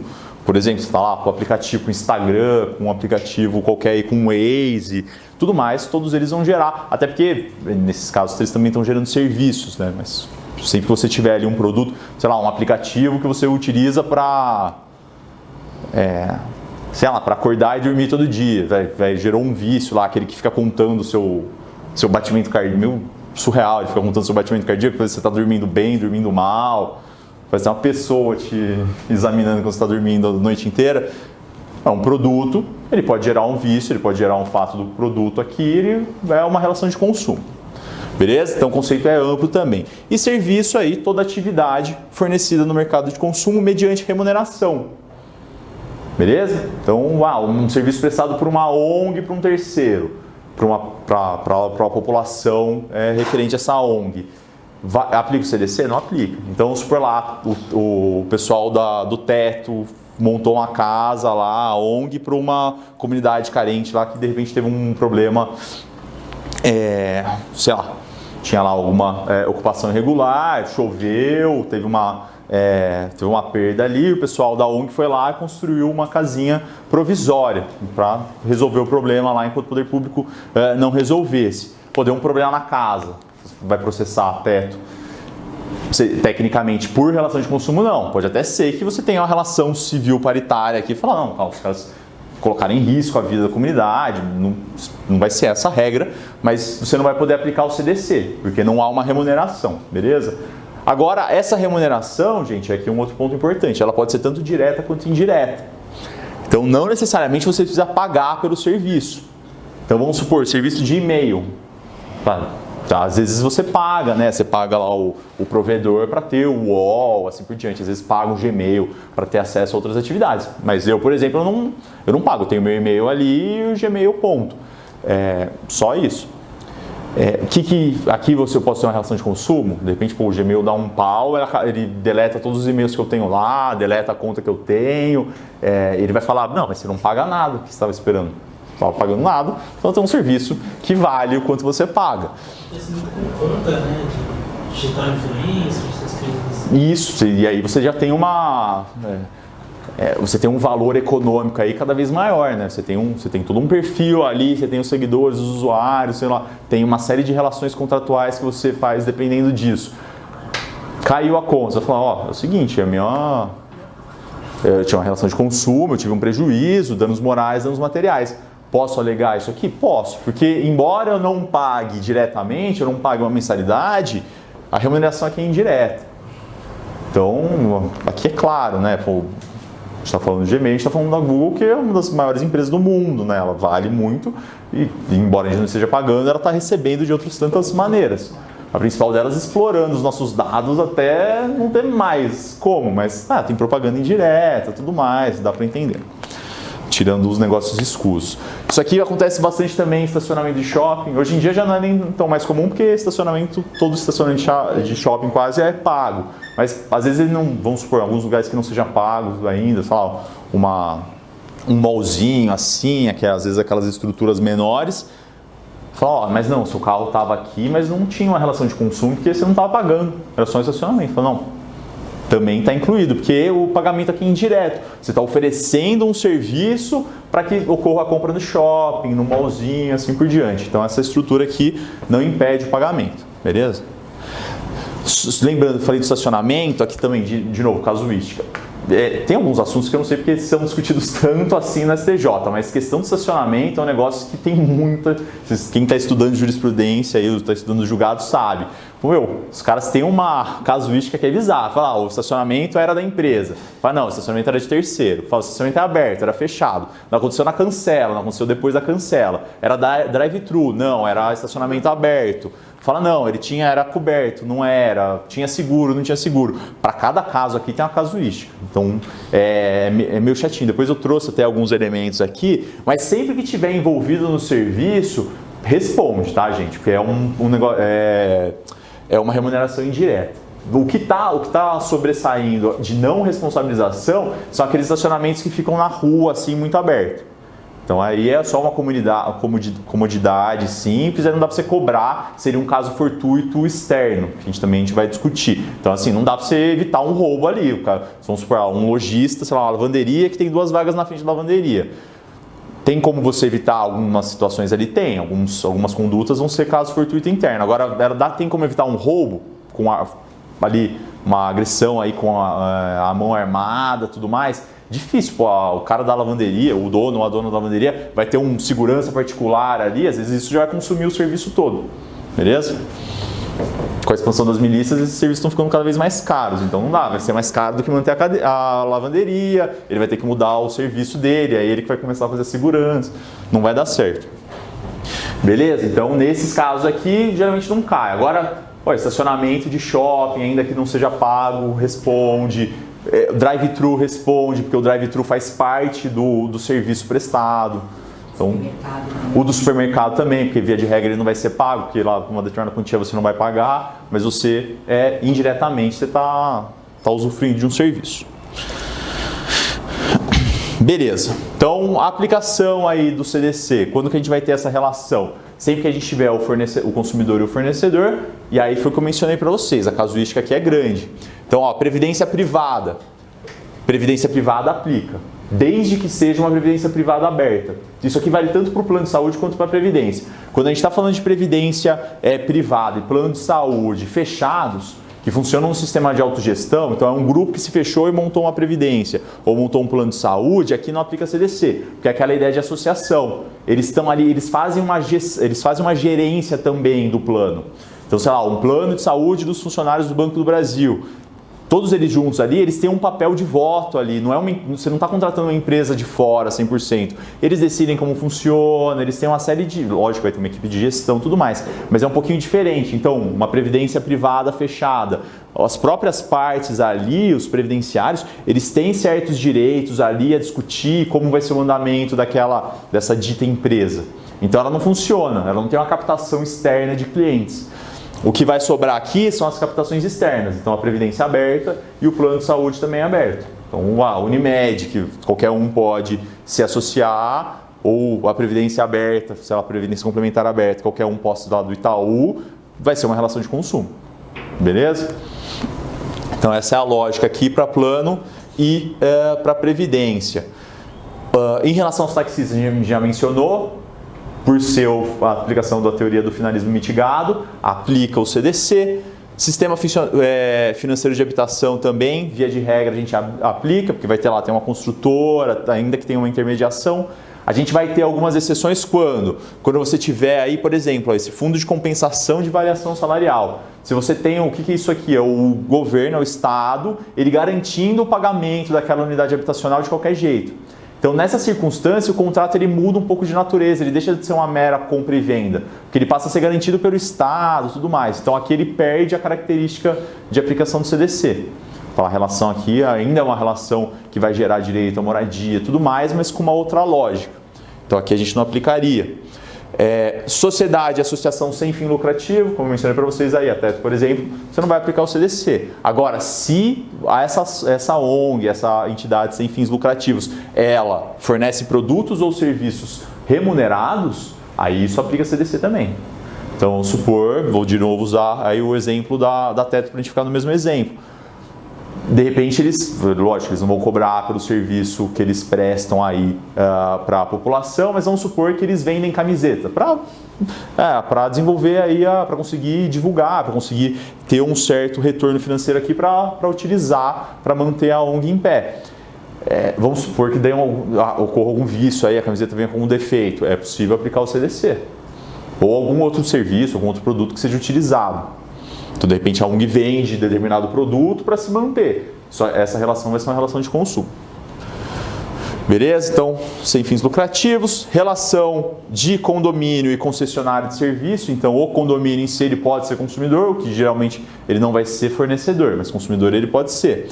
Cooperativa de crédito, serviços funerários, tá certo? Porque às vezes tem aquela perspectiva se ele vai ser um serviço público ou não, mas individualizado, e às vezes ele já vai ser, já vai ser desenvolvido por uma entidade privada mesmo, aí não tem erro, cooperativa. E a cooperativa também. E em relação aos correios e usuários, aqui também essa aplicação. Beleza? Então aqui são os casos em que a gente aplica, e por essa casuística. Trouxe no próximo slide os casos em que a gente não aplica. Então, de novo, aí vai ter um monte de situação que você pode falar, aqui vai aplicar. Fala, não, o STJ já disse que não aplica. Crédito educativo, que aqui muda a lógica, falar aqui não está ocorrendo uma relação de consumo para que você tenha o crédito, não é um financiamento que você fez no banco. Tem toda uma outra lógica, tem toda uma outra série de garantias, então toda a relação lá de ProUni, os créditos educativos em geral, você não vai ter a aplicação do CDC. Porque ali você tem toda uma contratação via estatal, né? Você está fazendo o Estado está fazendo uma terceirização ali, no fim das contas. Então, o entendimento hoje é que não aplica. Relação de condomínio e condomínio, já mencionei para vocês, também aqui uma relação específica. Locação predial urbana, também a regra é não aplicar o CDC. Então, se aplica a lei de locação, tem toda a proteção para o locatário a priori. O que pode acontecer aqui, paralelo? Às vezes a gente pode ter a figura aqui dos agentes dos terceiros aqui, então das locadoras, das empresas aí de locação. Às vezes o serviço dessa empresa de locação, ele pode virar um serviço aqui de aplicação do CDC. Então vamos supor, hoje em dia está em voga lá os aplicativos para unir locadores e locatários. Esse aplicativo, ele está prestando serviço. Ele não é o locador nem o locatário, ele é um terceiro meio que está intermediando. De repente a gente pode falar numa aplicação do CDC aqui. Então entendam, quando a gente fala aqui, a gente está falando especificamente da relação locador-locatário. Certo? A gente não está falando dos terceiros aqui envolvidos. Transporte internacional de mercadoria. Então, como é que vai acontecer relação de transporte? Aplica CDC? Se for relação de consumo, sim. Se for relação de insumo, não. Então, o transporte de uma empresa, por exemplo, qual que é esse caso aqui que aparece aí, transporte internacional? Esse é um caso também paradigmático do STJ, um médico, e aí, vejam lá, uma pessoa física, né? não era um hospital, nada do gênero. Ele adquire, e aí eu não lembro se era uma máquina de ressonância, uma máquina de raio-x, máquinas extremamente caras, ele adquire isso fora do país e ele importa, ele traz isso através de um transporte internacional. Durante esse transporte internacional, avaria no produto. E aí ele foi analisar o caso com o advogado e tudo mais, viu que a aplicação do CDC ia ser mais vantajosa para ele conseguir a reparação. Até eu acho que tinha uma questão de prazo também, senão podia ser que ocorresse uma prescrição. Aí ele vai falar o seguinte, eu adquiri o produto, estava trazendo o produto, esse contrato de transporte era uma relação de consumo que eu tinha que trazer um produto de um lugar para o outro e adquirir esse serviço com a empresa tal. A empresa tal falou o seguinte, desculpa, mas isso não é relação de consumo, isso é uma relação de insumo. Você está usando essa máquina aí de ressonância, você vai usar no seu trabalho. E aí aqui a decisão final foi no sentido de entender que não há uma relação de consumo mesmo. Falou, aqui você vai usar esse produto dentro da sua relação de insumo. Então você não é o destinatário final ainda, 100%. Você não é o destinatário final econômico. E aí o que acontece? Aí você vai falar, posso aplicar mitigado? Nesse caso não, porque ainda que você seja um médico, uma pessoa física só, você está comprando um produto que às vezes de 400, 500 mil reais, não é a mesma equiparação da manicure, da taxista, do taxista. Ele vai ter outros mecanismos de defesa que não o CDC. Sim, ele vai poder usar todas as regras aqui do contrato de transporte, normal. Prejuízo porque... Exato, a cláusula de incolumidade ainda existe no contrato de transporte. Do contrato de transporte, no fim das contas, é até um bom contrato aqui, porque responsabilidade objetiva ainda assim existe e tudo mais no próprio Código Civil. Então aqui não seria tanto um problema. Beleza. O que mais? Contrato de franquia. Isso aqui, por isso que eu mencionei a franquia lá, depois eu até substituí. Por quê? Porque o contrato de franquia, entre todos os contratos empresariais, ele talvez seja o contrato com a maior discrepância. Não, tirando o representante comercial, porque o representante comercial também tem uma discrepância bem grande. Mas o de franquia, ele é um contrato no qual o franqueado, ele se sujeita a todas as exigências do franqueador. Então ele está numa posição verticalizada aqui, porque o franqueador, o McDonald's que vai dizer como que tem que ser feito o hambúrguer, ele vai ter toda uma ingerência ali do modus operandi. Como é que vai ser o letreiro, quanto você vai cobrar, que promoção você vai fazer, os caras até reclamam às vezes. Você tem lá a promoção de vender 2 lanches por X reais. Aí, pro McDonald's, ótimo, porque ele está vendendo e ele está ganhando em cima de outras operações e tudo mais, então para ele está lindo, maravilhoso. Aí o cara que está vendendo, ele está ganhando muito menos do franqueado. Tem o que ele fazer? Não tem, porque ele está amarrado, ele está engessadíssimo no contrato. E aí, quando eles iam discutir contrato de franquia, falava, eu sou franqueado, mas eu quero relação de consumo. Fala, não, aqui é o máximo que a relação empresarial vai chegar. Mais do que isso, aí é uma relação de consumo mesmo, mas ainda assim existe essa relação aí paritária. Então, entre franqueado e franqueador, não é uma relação de consumo. De outra feita, a relação entre o consumidor da franquia óbvio, é uma relação de consumo. Então, quem vai comer lá o lanche do McDonald's está numa relação de consumo. E ele vai poder cobrar na cadeia, lembrando do fornecedor aparente, tanto franqueado quanto franqueador. Aí o franqueado não vai poder falar, não, mas calma aí, a gente tem um contrato, uma distância aqui. Fala, não, fornecedor aqui em conceito amplo, ambos podem ser cobrados. Beleza? Então, aqui só entre eles que a gente não aplica. Outras situações aí que já foi ventilado, né? Execução fiscal, relação tributária, previdência social, tudo isso aqui não tem aplicação do CDC, a gente não está falando de um produto ou serviço específico, a gente está falando de relações aí, de direito público, não tem uma aplicação do CDC. Bom, bens aí ou serviços para incremento da atividade comercial, cadeia de insumo, então dessa aquisição não vai gerar aplicação do CDC. Relação aí a alguns profissionais liberais, por exemplo, contador, serviços de advocacia, a gente tem decisões também às vezes não aplicando, falar um profissional liberal específico, individualizado ali, não aplicaria. A gente pode pensar do mesmo jeito do médico, então o médico você pode às vezes pensar numa aplicação específica, diferente dele como médico, como indivíduo e da aplicação dele como uma empresa. Então, ele pode ter tanto o serviço dele individualizado como profissional liberal, ou ele pode desenvolver a atividade dele com o fator de empresariedade, que a gente estuda lá no direito comercial. Se ele tiver concatenação dos atos aí, a preparação, tem secretários, tem sala de cirurgia, tem tudo mais. É quase um mini hospital. Aí ele passa a ser um empresário.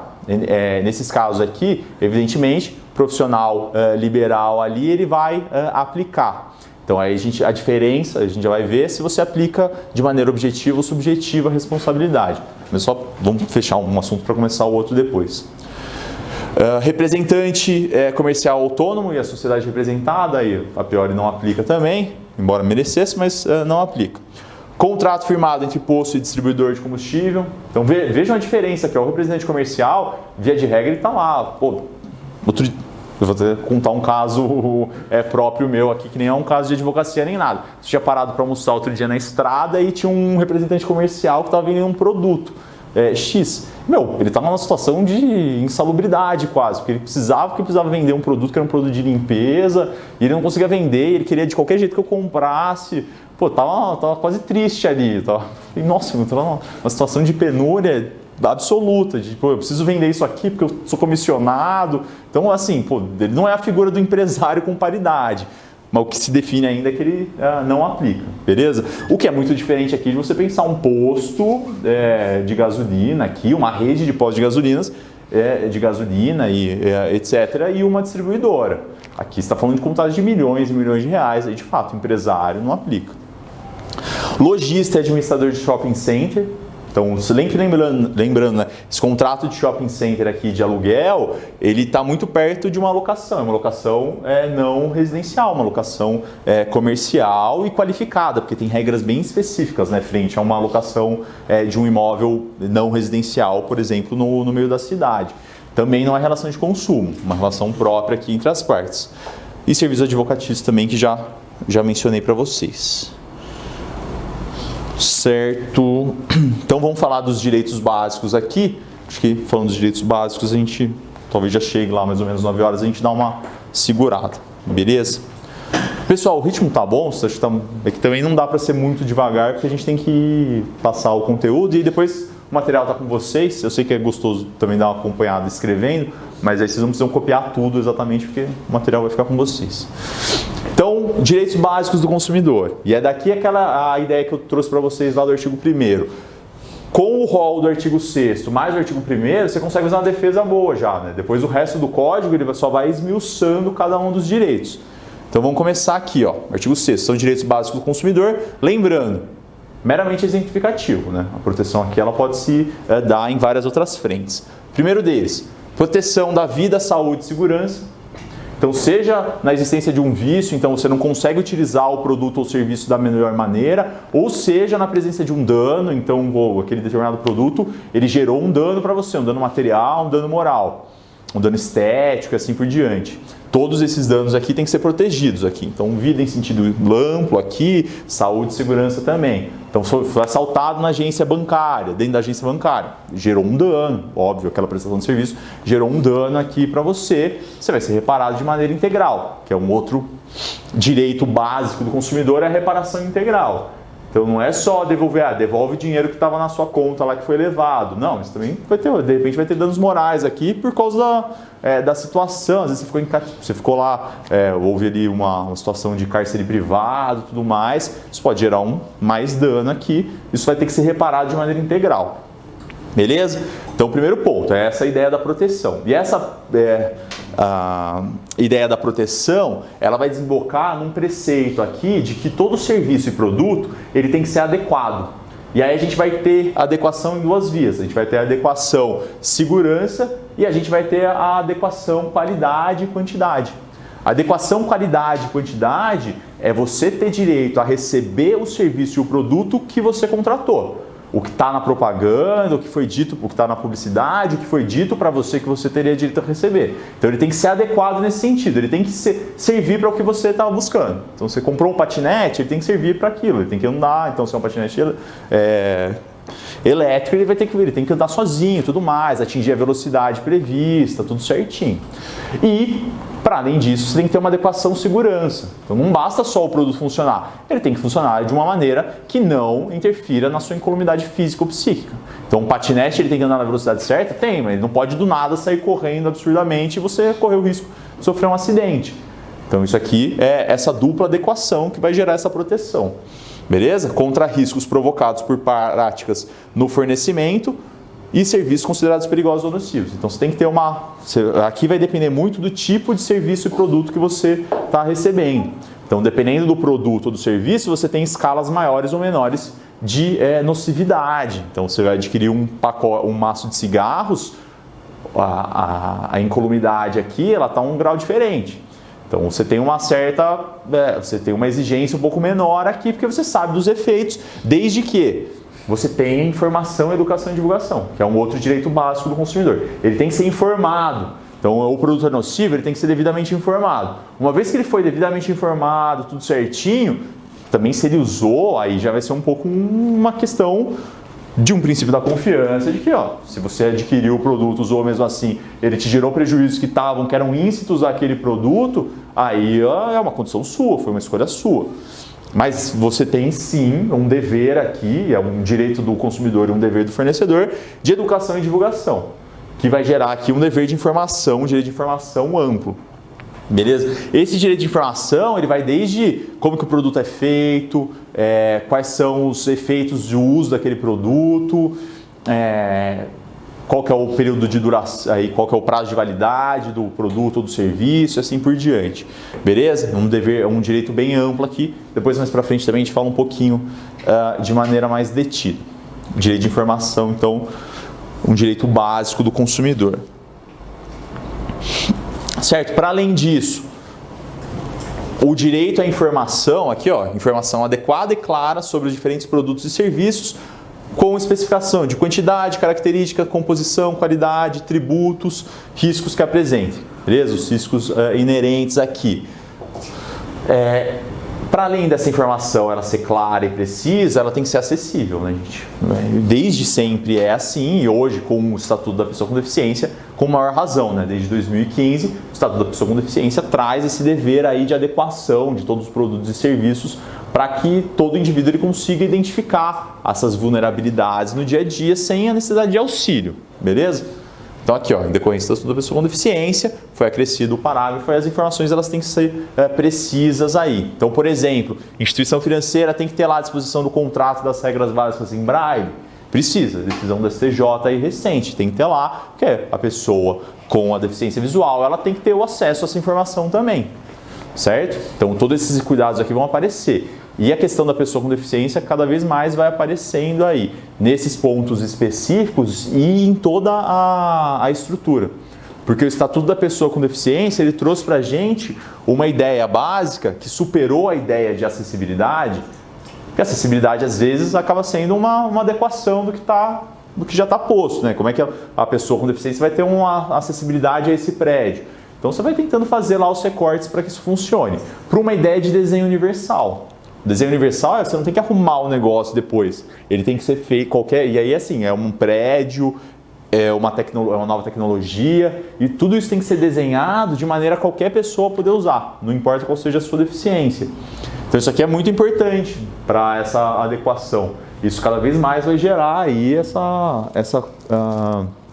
esse reajuste, né? Então, uma universidade, ela tem que ter toda a estrutura para receber a pessoa com deficiência. Isso aqui vai gerar responsabilidade caso não ocorra. Então, uma companhia aérea, na hora do embarque e desembarque, ela tem que ter toda a estrutura para gerar aí a fruição do direito pela pessoa com deficiência. Certo? Aqui eu estou até saindo um pouquinho do caráter aí da informação adequada e clara, mas vejam, tem também uma decisão recente, a gente já vai adiantando. Olha o que aconteceu. O caso foi levado para o STJ. Era uma pessoa com deficiência que não conseguia andar e ela tinha que pegar o avião, ela ia pegar o avião e tudo mais, passou pela área do check-in e tal, depois teve que despachar a cadeira de rodas, tudo certo. Chegou na área, um pouco antes da área da entrada, ficou esperando ali o embarque, na hora do embarque não tinha uma cadeira de rodas para a pessoa poder acessar o avião. Geralmente tem, né? Não sei se nesse caso aí, se o aeroporto era menor, algo do gênero, o fato é que não tinha. A pessoa, não tinha como a pessoa se movimentar naquele caso. O que a companhia resolveu fazer? Ela falou, a gente tem que resolver o problema, não dá para deixar a pessoa parada e o avião sair. Pegaram 2 funcionários e levaram a pessoa no colo. Veja, resolveram um problema? Resolveram. Criaram outro? Que é a situação de uma chacota ali, né? Um caso quase risível ali de um tratamento da pessoa com deficiência. Não é para ser assim, obviamente. A pessoa pegou o avião e tudo mais. E, sim, obviamente, o direito de personalidade dela ali foi violado. Então, tudo o que podia pensar de boa-fé aqui, função social desse contrato, tinha sido já perdido. E aí, evidentemente, houve aí o pedido de reparação, danos morais, danos materiais, e ele foi atendido pelo judiciário. Você entendeu que a acessibilidade desse serviço prestado aí pela companhia aérea não era necessário. Embora ele tenha tecnicamente resolvido a situação ali, não era para resolver desse jeito. E tanto é que houve aí, então, a fixação de danos materiais e danos morais. Certo? Então, informação adequada e clara. Outro direito básico do consumidor, que vai resultar num capítulo próprio no CDC aqui, ó, proteção contra a publicidade enganosa e abusiva. Então, toda publicidade enganosa, que é aquela que não diz a verdade no todo ou em parte, então você omite, não importa se você mentiu 100% sobre o produto ou se você omitiu alguma coisinha. Tudo isso é publicidade enganosa e ela vai ser devidamente reparada. Quanto à publicidade abusiva. O que é a publicidade abusiva? É aquela que apela para questões religiosas, para questões de grupos vulneráveis, para criança, tudo mais. Depois a gente vai dar uma olhada específica. Todos esses casos aqui merecem reparação. É um direito do consumidor ser afastado desse tipo de publicidade, porque ela é uma forma de informação, né? Tá recebendo uma informação deturpada aqui. A abusiva aqui, especificamente em relação a grupos vulneráveis, ele traz em relação à criança. E depois vocês vão ver, conjugando aqui, o O Estatuto da Primeira Infância, ele identifica lá para a criança até os 6 primeiros anos, ela deve ter uma proteção contra as formas mais vis aí de consumismo. Então você tem que proteger mesmo a criança, porque a criança é um pouco mais vulnerável a essas informações. Ela vê um negócio e quer porque quer, ela ainda não sabe o que é a relação de capitalismo, quanto que vale a hora trabalhada ali dos pais para isso, e isso muitas vezes é utilizado de maneira apelativa pelo fornecedor. Então ele deixa a criança vidrada ali num determinado produto. Isso tem que ser cuidado também, isso aqui vai ser publicidade abusiva.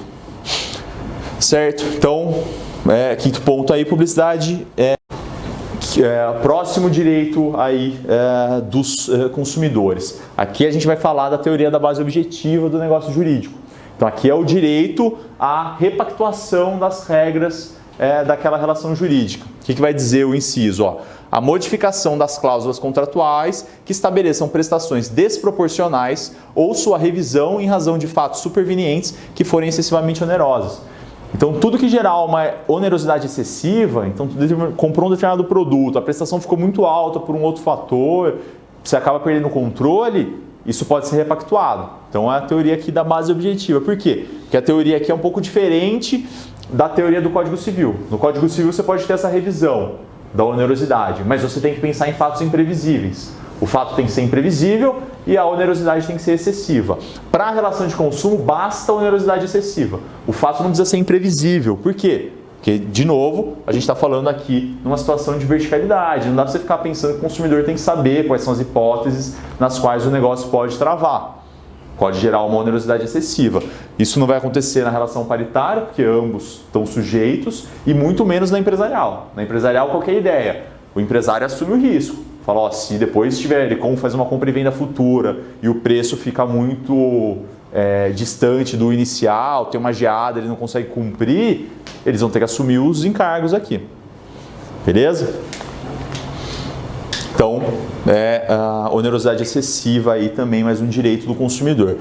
Outro direito importante, direito à reparação integral do dano. Então a reparação não pode ser parcial. Você tem direito à reparação por danos materiais, danos morais, teoria da perda de uma chance, danos morais coletivos. Então, sempre que você tiver aí um prejuízo a uma coletividade, nesse caso, por exemplo, da pessoa com deficiência, uma prática reiterada no aeroporto, na empresa aérea, pode gerar um dano coletivo, não só individual àquela pessoa. Então, a reparação tem que ser sempre integral aqui. É a mesma lógica também da teoria da responsabilidade civil no direito civil, né? Então, a responsabilidade integral permite aí a acumulação, dano estético, dano moral, dano material e assim por diante. Beleza? E o direito ao acesso a órgãos judiciários e administrativos para prevenção, reparação de danos. Então, PROCON, a gente tem hoje lá plataformas do Ministério da Justiça que vão tratar de relação de consumo para fazer a denúncia, para tentar um acordo aí mais fácil. Beleza? Entre as partes, evitar o processo. Então tem lá o que o judiciário vai fazer. Você tem toda uma cadeia de juizado especial para tratar desse assunto. O que as delegacias vão fazer? Às vezes vão ter equipes especializadas aí em crimes de relação de consumo. A defensoria aqui em São Paulo tem um núcleo para relações de consumo, assim por diante. Cada um deles vai se especializando nessa área também, porque é necessário. Beleza? E aí, trouxe até a gente já pode até fazer uma pausa no assunto, trouxe para vocês até uma questão aqui, que foi uma questão que a gente foi perguntar na prova oral agora da defensoria. Vocês verem que às vezes as questões elas são mais... às vezes elas são simples de entender, elas são difíceis da gente discutir, porque elas vão gerar várias indagações. Olha o que o examinador chega e pergunta. Fala, é o seguinte, você chegou a um determinado processo, e como elas envolvem, era uma situação de processo civil, mas envolvia ali direito do consumidor, direito civil, princípios lá, acesso à justiça, tudo mais, e processo eminentemente. Fala, chegou uma determinada juíza, uma determinada juíza, e ela indefere ali um determinado pedido de relação de consumo, dizendo que não havia legitimidade naquele pedido. Por quê? Porque aquele pedido pela indenização por uma relação de consumo não havia passado por uma atividade preventiva. Você não tinha utilizado a plataforma do governo federal para a resolução de conflitos de consumo. E ela fala, se você não fez essa parte, você não tem legitimidade ainda para fazer, não havia um interesse aqui. Você tinha que passar primeiro pela via de prevenção para depois buscar o judiciário como última ratio. E aí que eu quero questionamento, falar, isso é válido ou não é válida ou não é válida a conduta? Então você caberia o recurso aqui, ele deveria ser provido ou não? E vejam, o que a gente tem que juntar aqui, tem que juntar várias informações, né? Acesso à justiça, então você volta lá na Constituição, artigo 5º, o 39, no inciso 39, e na afastabilidade da jurisdição. Você tem direito a levar qualquer lesão, ameaça, a lesão aí dos seus direitos ao judiciário para que você tenha uma resposta. Então eu não preciso demonstrar claramente com outros órgãos preventivos. Tirando exceção lá da justiça desportiva ou um outro caso específico em direito previdenciário, você pode buscar o judiciário diretamente. Não precisa ficar mostrando que eu tentei ser justo, que tentei todas as vias possíveis, tentei o site, tentei o PROCON, coloquei a reclamação no Reclame Aqui e tudo mais. Isso pode dar uma estrutura para o seu caso, mas isso não pode ser necessário, não pode ser exigido. Aí você vai falar de acesso à justiça, vai explicar a diferença aqui, o acesso substancial a uma ordem jurídica justa e vai chegando numa conclusão. Vai falar, em relação ao direito do consumidor, de fato, é um direito do consumidor, mas não é obrigatório a ele recorrer a essas outras instâncias. Ele pode buscar qualquer uma das instâncias. Por quê? Porque aqui a gente vai interpretar da maneira mais favorável ao consumidor. Então a interpretação mais favorável vai dizer que ele pode buscar, de repente, a plataforma se for ideal para ele, ou ele pode buscar o judiciário. De repente é o mais fácil ali para a sua aplicação. Beleza? Então, gente, acho que vamos segurar aqui para a gente fazer um intervalinho rapidinho, depois a gente volta com a segunda parte. Beleza?